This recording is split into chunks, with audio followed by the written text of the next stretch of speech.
وای بدونی استاد چیفو چجوری وام میگیره. استاد چیفو میاد توی زیرولند و از این بخش شبکه رو میذاره روی لینیا، حالا روی هر شبکه دیگه میتونی استفاده کنی یا روی هر پلتفرم دیگه. بیس کار همینه. ولی خب من زیرولند انتخاب میکنم چون هم میاد یه سری پوینت های اضافه تر بهت میده، همین که کروک رو ساپورت میکنه و فاکسی رو داره. یعنی وام گرفتن روی میم کوین ها خیلی چیز جذابیه. یعنی من ندیدم روی شبکه‌های دیگه که این اتفاق باشه.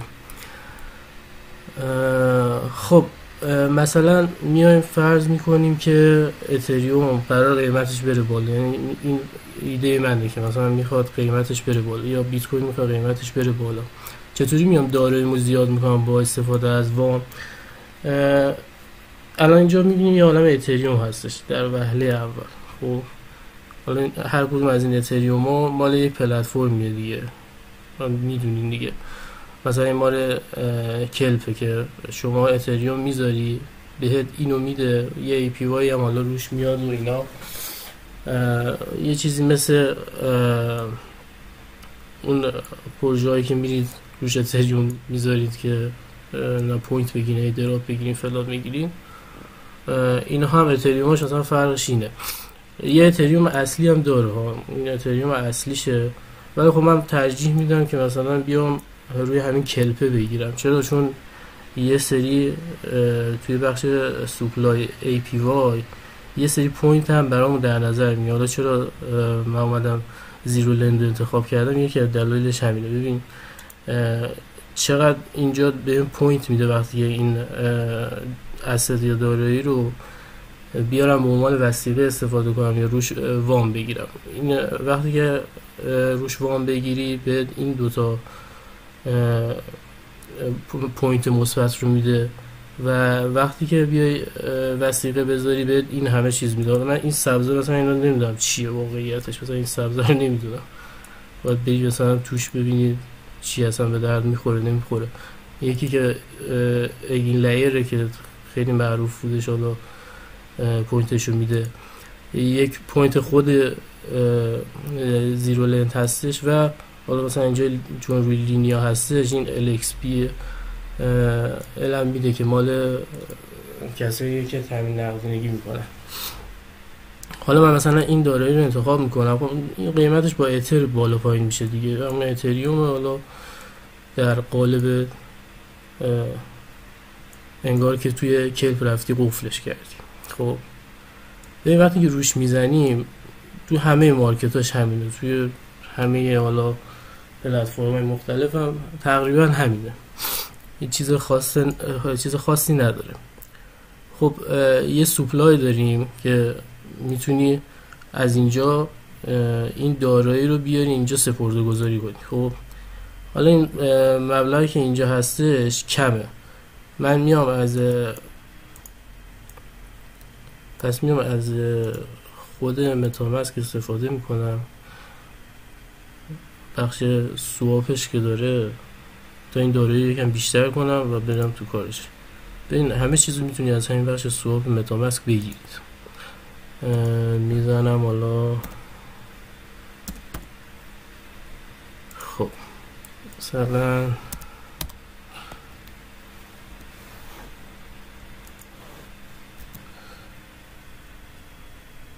اینقدر میخوام که سواپ کنم.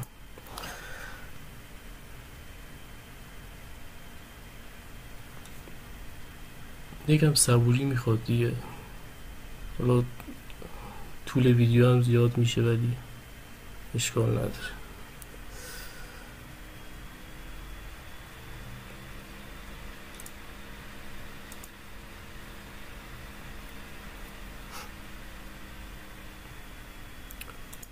خب این انجام شدش. حالا میبینی اینجا داراییم بیشتر شدش، این دارایی اتریومیم که مال کلپ هستش. خب روی این گزینه میزنم و میام حالا اون تعداد دارایی که میخوام، حالا من اینجا میزنم روی مکسی. شما هر چقدر بخوای میتونی بزنی و اون دارایی اضافه کنی. ضبط داره میشه. خب اپرووش میکنم اول.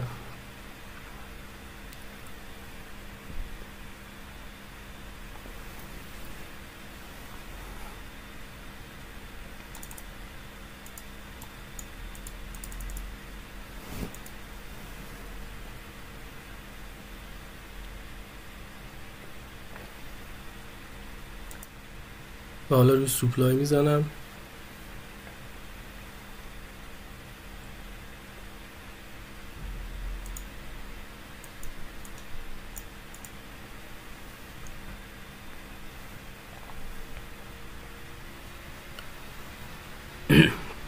خب میبینی که به این بخش اضافه شد و میگه شما از این دارایی از اینجا کم شدش اومد به این پایین بخش بارو اضافه شد. میگه شما با این سوپلایی که گذاشتی تقریبا 34 دلارشون میتونی قرض کنی، بارو کنی یا وام بگیری. خب من حالا نمیخوام روی همین دارایی بگیرم، خب چون که چه کاریه که بیام خود همین دارایی رو بزنم رو همینم وام بگیرم. خب داشتمش از اول دیگه، الکی بیام این کارو بکنم که چی بشه.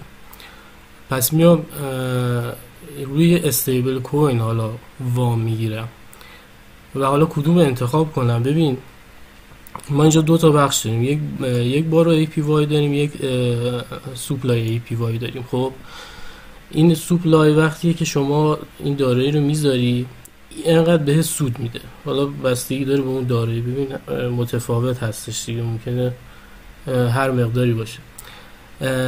ولی این بارو ای پی وای که داره چیکار میکنه؟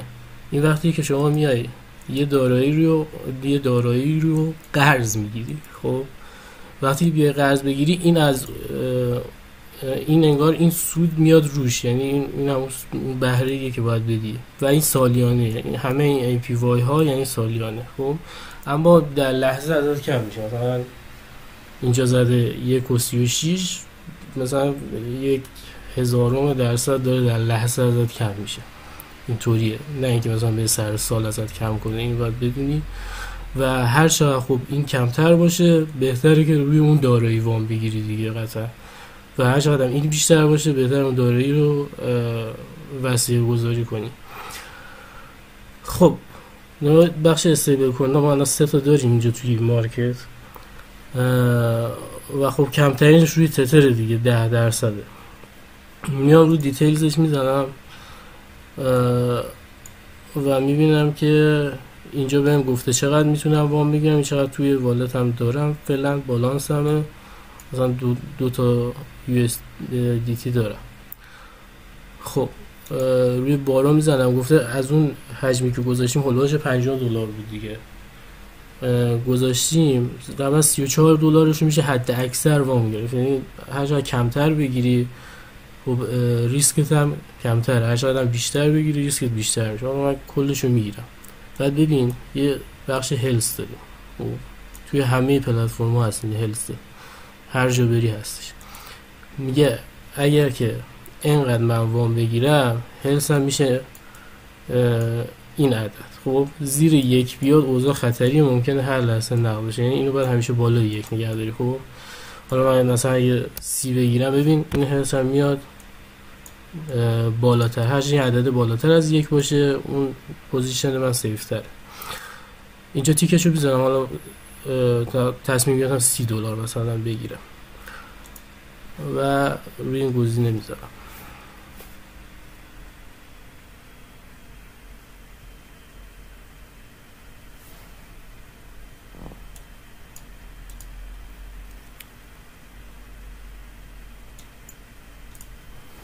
خب به این بارو شدش دیگه، به بالانس هم اضافه شد اون مقدار پول. بعد حالا برای مدیریتش بیام تو بخش داشبورد. تو بخش داشبورد که میای اینجا همه چیزو بهت میگه دیگه، اون دارایی تو میگه، و اون APY رو میگه. ببین APY منفی میشه. چرا؟ چون من باید یک سودی به خاطر اینکه وام گرفتم سالیانه بدم که الان این 15% و این هر لحظه تغییر ممکنه بکنه، یعنی ممکنه APY بالا پایین بشه. حالا این نکته جالبیه، ارزش داره یک برگشت بزنیم، یادم رفت بگم. روی مثلا شما روی تتر الان خاصی وام بگیری، ببین یه چارت برات داره سوپلای APR که بهت گفته توی طول تاریخ چقدر این تغییر کرده. میتونی مثلا ببینی که مثلا تهش اومده تا 22% در سال و همینطوری بالا پایین میشه. وقتی که بره بالا هم اون توی همون بازده زمانی ازت اونقدر میگیره، یعنی عملا 22% از هیچکی نگرفته، چون یک سال 22% نبوده، یک بازده زمانی خیلی کمی بوده. تو همون لحظاتی که هستش، تو همون روزایی که هستش، به نسبت 22% مثلا سالیانه ازش، البته این سوپلای هستش، بهشون سود داده این بخش. قسمت پایینش اون APY بارو رو نوشته نگاه اینجا، میتونی ببینی که مثلا تا 39% تا رفته، ولی خب میبینی دائمی نبوده دیگه، بالا پایین میشد. مثلا توی ماه آپریل بوده این قضیه. بستگی داره که چقدر نقدینگی وجود داشته باشه توی پلتفرم که این بالا پایینش انجام بشه و این یه عدد ثابت نیست. اینو باید همیشه یادت باشه. این نکته مهمی بود گفتم که بگم وسط کار ارزشش رو داشت. حالا از بخش داشبورد به این چه اطلاعاتی میگیریم؟ اگه دقت کرده باشین الان این APY اینجا تغییر هم کردش توی این مدت که بهتون گفتم تغییر میکنه. یه بخش هلس داریم که در موردش هم صحبت کردم، این نباید زیر 1 بیاد. الان 1.31 هستش. چطوری ممکنه زیر 1 بیاد وقتی این وثیقه من الان اینجا اتریومه؟ اگه استیبل کوین باشه که اصلا هیچی اوکی، چون بالا پایین نمیشه که. ولی اینجا الان اتریومه، اگه اتریوم بره بالا خب هلس منم میاد بالا، چون ارزش وثیقه هم رفته بالا. اگه اتریوم بیاد پایین هلس منم میاد پایین. اینجا یا باید بیام وثیقه اضافه کنم که سیف بشه پوزیشنم، یا اینکه کلا بیام تصفیه کنم و با ضرر خارج بشم. پس این وثیقه‌ای که میذاریم تعیین میکنه این هلس بره بالا یا بیاد پایین. و این وامی که میگیریم، خب الان من اینجا وثیقه‌ام چیزیه که ارزشش متغیره ولی وامی که گرفتم ثابته، یعنی از این بابت من مشکلی ندارم. اگه جای اتریوم و USDC عوض میشد چه اتفاقی میافتاد؟ خب وثیقه‌ام همیشه ثابت بود. اگر مقدار اتریوم میرفت بالا این هلس من میومد پایین. چرا؟ چون باید اون پولی که برگردونم باید به اتریوم برگردونم و همون مقدار اتریومی که گرفتم. اگر از اتریوم میومد پایین خب این هلس منم میرفت بالا اگه جای این دوتا عوض بود. یعنی من وثیقه‌ام USDT بودش، اون وامی که گرفته بودم اتریوم بودش. این یعنی که این یعنی وضعیت هلسی که اتفاق میفته و اون سناریویی که ممکنه پیش بیاد براتون. خب حالا این اطلاعات رو گرفتیم. من مثلا فکر میکنم اتریوم قرار قیمتش بره بالا، برای همین اتریوم رو گذاشتم وثیقه که قیمتش بره بالا و این هلس منم خب قطعا میاد بالاتر و پوزیشن سیف میشه اگر پیش بینیم درست باشه. اگه برعکس باشه خب آخرش لیکویدی دیگه، بدترین حالتش لیکویدی یا باید با ضرر خارج بشه. حالا استاد چیفو میاد چه کار میکنه که این پوزیشنش سیفتر باشه و ریسکش هم بیشتر و خفن‌تره؟ یعنی به هر کسی توصیه نمی‌کنم، کسایی که میفهمن دارم چی میگم اونا به کارشون میاد. یعنی آدم معمولی فکر نمی‌کنم به کارش بیاد و ممکن است ضرر کنه. خب یعنی اگر متوجه قضیه هستی، آدم ریسک پذیر هستی و میفهمی که حالا بیا دنبالش، میتونی با مبلغ کمی هم امتحان کنی ببینی چطوریه توی بلند مدت، حالا باز بیشترش کنی یا از این روش استفاده کنی یا نکنی. در نهایت اگه سودی بکنی خودت کردی، اگه ضرری هم بکنی خودت کردی، ما وسیله.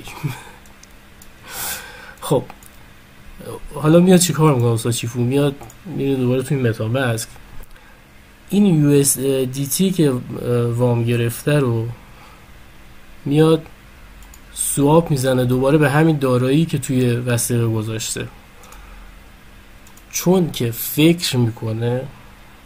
این خیلی مهمه، یعنی برای هر کاری در این کار میکنه. من فکر میکنم الان اینجا این فرض ها، یعنی دارم توی آموزش میگم، نمیدونم مثلا بره بالا اتریوم یا بیاد پایین. خب من الان اینجا فرض میکنم اگه اتریوم بخواد بره بالا از نظر من، پس حالا میام این کارو میکنم. یعنی اگه بازار ریزشی باشه این کارو بکنم به باد میرم. این کارو روی آربیتروم، روی اپتیمیست، روی اپتوس، روی سوی، روی ستوس من قبلا انجام دادم. ستوس و سوی متاسفانه خیلی ریزش داشتش، یک مقدار از اون وثیقه هم نقد شد، ولی روی بقیه اونا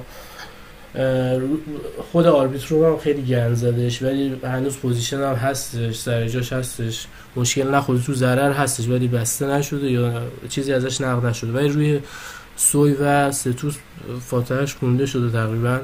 حالا من برداشتشو زده بودم ولی خب یه مقدارش نقد شده بود، ولی بقیه جا اوکی بود. مثلا روی اپتوس که خوب جواب داده، یعنی تو سود بوده. روی آربیتروم و اپتیمیست هم توی ضرره ولی خب به مشکلی نخورده، چون که اومدم این روشو زدم پوزیشن سیف هنوز حفظ شده، یعنی اگه بره بالا میتونه سود بده. SNX هم این کار کردم، الان یادم اومد، برای ارز SNX هم این کار کرده بودم روی اپتیمیست، اونم هستش زنده ولی تو ضرره. خب اونم قیمتش ریخته. خب حالا بریم سراغ آموزش خودمون. یعنی قبلا این کار کردم، تو بلند مدت هم تستش کردم، اوکی، ولی بازم میام اون سر به مسئولیت رو. ببین پروژه دیفای هر لحظه ممکنه هک بشه، این دارایی اصلا ممکنه خدا نگهدار. اینا رو مد نظر داشته باش که باز فردا روزی نگید فلانی گفته از این خال زنک بازی اونجوری چیزا باز پیش نیاد. خب برمیگردیم به آموزش استاد چیفو. این دارایی که من قرض گرفتم USDT رو میام حالا تبدیل میکنم به همون دارایی که اومدم اینجا سوپلای کرده بودم، گذاشته بودم. از بخش سواب متامسک که دیگه ساده این چیزا رفتیم هم دیگه یک دور.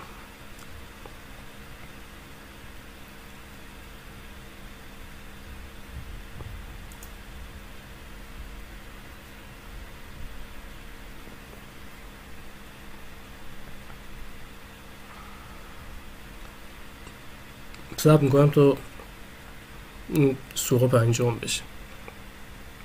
خب الان اوکی شدش. میام چی کار میکنم؟ میام دوباره به این داراییم اضافه میکنم توی بخش وثیقه. میام اینجا سوپلای رو میزنم. این چیزی که الان خریدم چی شد؟ الان یه مروری بکنیم. ببین من این اتریومی که اینجا بود و گذاشتم، بعد اومدم چیکار کردم؟ روش تتر وام گرفتم. اون تتری که وام گرفتم و دوباره تبدیل کردم به این اتریومه. الان میام دوباره میذارم وثیقه، یعنی این تقریبا $49 بود ارزشش. اون $30 هم که حدوداً وام گرفته بودم رو میام دوباره تبدیل کردم به اتریوم، میذارم دوباره وثیقه اینجا. که چرا این کارو میکنم؟ ببین بخش هلس هم نگاه کن. وقتی دارم این کارو میکنم هلس هم از 1.31 میاد به 2.16. خب پس اول از همه من اومدم پوزیشنم رو سیفتر کردم. دوم چه ویژگی خوبی بهم میده؟ وقتی که من تترم رو تبدیل به این دارایی کردم، با فرض این که من به نظرم مثلا اتریوم قرار سقف بزنه، خب باز فرض رو، نه اینکه الان حتما قرار این سیگنالی فلانی، توصیه مالی نیست، این ویدیو صرفا آموزشیه آقا جان، اصل بامبول واقعا ندارم. حالا برمیگردیم به آموزش. و این نکته دومی که بهم میده، این قابلیت خوب دیگه که بهم میده اینه که من الان دارایی اتریومیمو بردم بالاتر، یعنی دوباره اتریوم خریدم. خب تعداد اتریومی که داشتم الان رفته بالاتر دیگه، تقریبا $30 با همین قیمت الان رفته بالاتر. اگه قیمت اتریوم بکشه بالا چه اتفاق میفته؟ هم هلس هم باز میاد بالاتر، همین که روی این اتریوم هایی که دارم سود میکنم. یعنی الان تقریبا $50 که گذاشتم، خب $30 رو وام میاد، یعنی چیزی هلوش بیشتر از نصفش دیگه، تقریبا 60-70% رو تونستم اتریوم رو، اون داره اتریوم رو اضافه کنم. و خب این خیلی باحاله اگه اتریوم قیمتش بره بالا و اونجا میفهمی که چه کار خفنی کردی. پس این فرق نحوه وامگیری که من اومدم اینجا ارائه دادم با یه وامگیری معمولی اینه که شما هم قضیه هلس میاد بالاتر و احتمال ریسک پوزیشن میاد پایین، و همین که روی اون دارایی وقتی میره بالا میتونی سود بیشتری بکنی. چون انگار قبلا شما $30 از انگار شما قبلا حالا توی این مثال $50 اتریوم داشتی، الان $80 اتریوم داری با قیمت الان. خب وقتی هم بره بالاتر سودت هم بیشتر میشه، چون تعداد اتریومیت هم بیشتر شده. نکن و الان کردیمش اینو انگار $81 اتریوم با اون $30 که اینجا وام هم گرفتیم. خب ببین این APY هم کمتر شد. چرا کمتر شد؟ چون اومدم به وثیقه اضافه تر کردم دیگه. وقتی شما وثیقه میذاری APY میگیری، وقتی که وام میگیری APY باید بدی. یعنی الان انگار یه APY مثبت گرفتم که از اون کم شدش، الان شده هولوش سالی 6%، ولی بازم متغیر و اینا رو چند بار گفتم دیگه. انشالله که همه فهمیدن و باز فردا روز کامنت نمیاد آقا ضرر کردیم، اشتباه زدم، فلان کردم. دیگه خیلی دارم دیگه روون میگم، یعنی قابل فهم و فکر نمی کنم مشکلی پیش بیاد و تاکیدم دارم دونه دونه میگم، کوچیکاش هم باز میکنم، مسائلش هم میگم. امیدوارم که اول از همه با یه مبلغ کم امتحان کنید و دوم از همه این که کسی ضرر نکنه، با آگاهی و با نمیدونم دیگه واقعا مسئولیت پذیری کار رو انجام بدید. خب حالا ما اومدیم وام رو گرفتیم، مثلا 1 ماه گذشت قیمت اتریوم 2 برابر شد. خب هلسمون هم انگار 2 برابر میاد بالا و حالا تصمیم داریم که خب این اتریومی که اینجا گذاشتیم رو برداریم. این پوینت هم میگیریم ها، اینم نکته‌ایه که باید بدونی، پوینت ها و اینا همه رو میگیری. حالا من حالا زیاد دنبال ایدراپ و اینجور چیزا نیستم، ولی کسایی مثلا فارم میکنن این عبدالله LXP مثلا لینیا رو میگیرن، نمیدونم یه سری پوینت های، حالا اینا رو باید بری خود دنبالش. مثلا خیلی هاشون نمیدونم مثلا این سبزه رو اصلا نمیدونم چیه، اینا رو هم گفتم قبل. اینا رو هم میگیری در کنارش که این کارو کردی. و خب حالا میای مثلا شده قیمت اتریوم 2 برابر شده، این وثیقه شما هم شده 2.816 تا $160 شده حدوداً، و چیزی که باید پرداخت کنی همین $30 میمونه چون استیبل کوین گرفتی دیگه. خب از همین بخش داشبورد میای روی ریپی میزنی و این مبلغ رو باید پرداخت کنی. 2 تا راه حل داری برای پرداختش که میتونی انجام بدی. یکی اینه که USDT بگیری از بازار، یا همون دارایی که بارو کردی رو بگیری از بازار، بیاری اینجا پرداخت کنی همون مقداری که گرفتی و حالا اینجا مال ما $30 بوده، بیای پرداخت کنی و وثیقت رو آزاد کنی، خداحافظ شو. یا این که خب این داره اتریوم هم رفته بالا دیگه، خیلی خواستم از همه فرصت استفاده کنم، خودم این کار رو میکنم حقیقتا.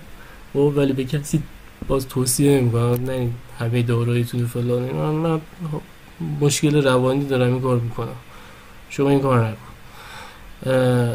حالا من اومدم مثلا اینجا همه اتریوم ها رو گذاشتم، از آخرین ریال تتر هم آخرین سنت تتر هم استفاده کردم و اومدم اینجا گذاشتم. حالا میخوام اینو پرداخت کنم، چطوری باید پرداخت کنم؟ میام روی ویدرا میزنم، ببین $43 رو حد اکثر میتونی وردی که هلست برسه به 1، ولی این کار نمی کنی. چرا؟ چون ممکنه همینجا بزنه، یک لحظه بزنه و یه بالا پایینی بشه، شما پوزیشنت به خطر بیفته و باید گریه کنی. برای اینکه گریه نکنید میای همون قدری که بوده دیگه، حالا $30 بوده ولاش $30 بوده، من این قدرشو میگیرم. هلست هم زیاد آسیبی هم نمیبینه اینجا. البته این دارم الان این کارو میکنم، اما اگه قیمت اتر بره بالا اینجا اصلا خداست، یعنی زیاد مشکلی نداری، عشق و حاله. یک جوری ولی باید برداشت بزنید این هلس نزدیک به 1 نباشه، 1.33 خوبه. من میام برداشت میزنم،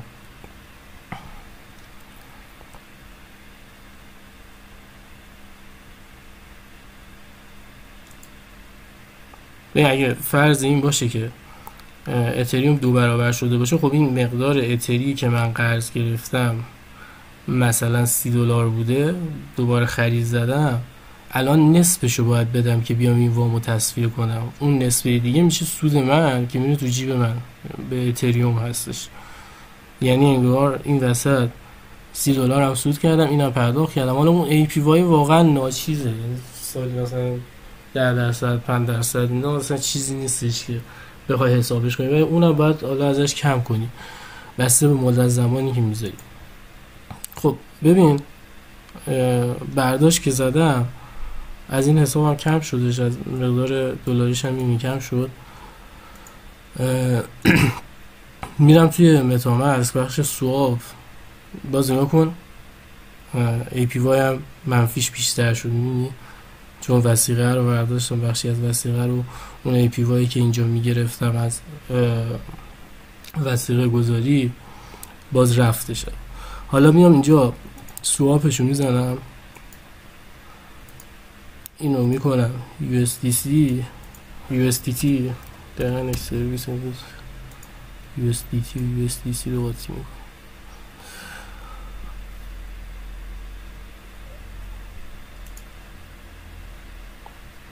خب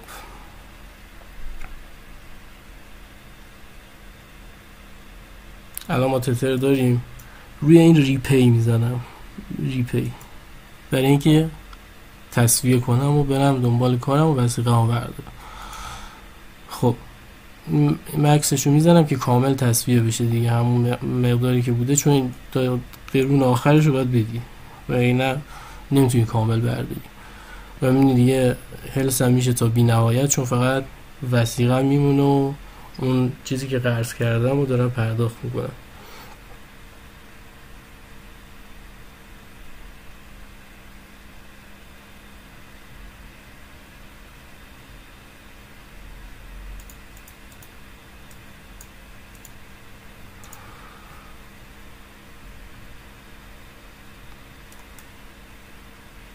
« 28 دقیقه شده.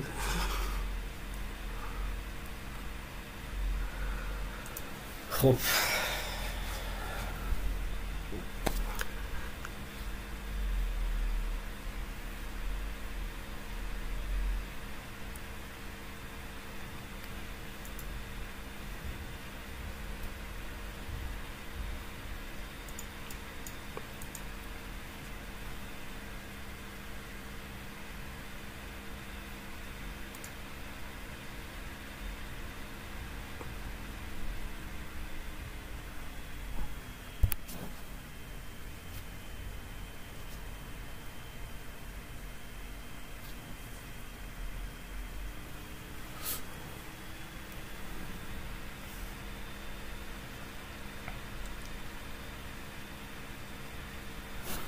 سلامتی فکر کنم ریپی شد اگه اینترنت اوکی. نگاه دیگه بخش این بخشی که مال قرضا بودش میبینی که نوشته ناتینگ و هیچ چیز دیگه نیست، تصفیه کردیم رفتیم پی کارمون. برای اینکه این اتریوم هم برداشت بزنیم روی ویدرا میزنیم. الان میتونیم تمام اون اتریومی که باقی مونده و راحت برداشت بزنیم و اون این هم میاد به حساب و دیگه عشق و حال به راه و جوجه کباب هم به راه دیگه. اگه رفته باشه بالا، اگه نرفته باشه بالا، یه چیز دیگه به راه. خب این از آموزش امروز رو میبینیم که اینجا هم تموم، یعنی دیگه ما هیچ پولی توی این سایت نداریم، صفر شد. حالا همین کار رو شما میتونی برای کروک هم بکنی. خب که اینو اصلا به لژندا فقط توصیه میکنم، کسایی که میفهمن. باز میم کوین آجی بالا پایینش خیلی زیاده، به درد بشننده ها و اونم سن بالا و اینا نمیخوره اصلا این کار. اونایی که معلول ذهنی هن نمیدونم جونشون میخواره، عشق ریسک و اینجور چیزا دارن، این میتونه اتفاقات خفنی رو رقم بزنه. ولی از اون ورم ممکنه از دست رفتن داراییت خیلی احتمالش بالاه. فاکسی هم داره. حالا من فقط نشون میدم به اونی که میگیره مطلب و بره بگیره دیگه خودش. نمیخوام آدمای عادی بیان سمت همین. اونایی که حالا عادی ترن و مبتدی هن به نظر من بیان سراغ همین اتریوم و دیگه خیلی میخوان ریسک کنن روی اتریوم هایی که مثلا حالا مثل کلب هستش یا روی پلتفرم های دیگه هستش بیان حرکت بزنن. جالبه. حالا و بیت کوین هم هستش دیگه. بیت کوین هم که همیشه هستش، میتونید استفاده کنین. روی این شبکه ها هم ساپورت میکنه و دیگه چیزی نمیمونه دیگه. به قول پوتک اول از همه پولدار شید و بعد سلامت باشید.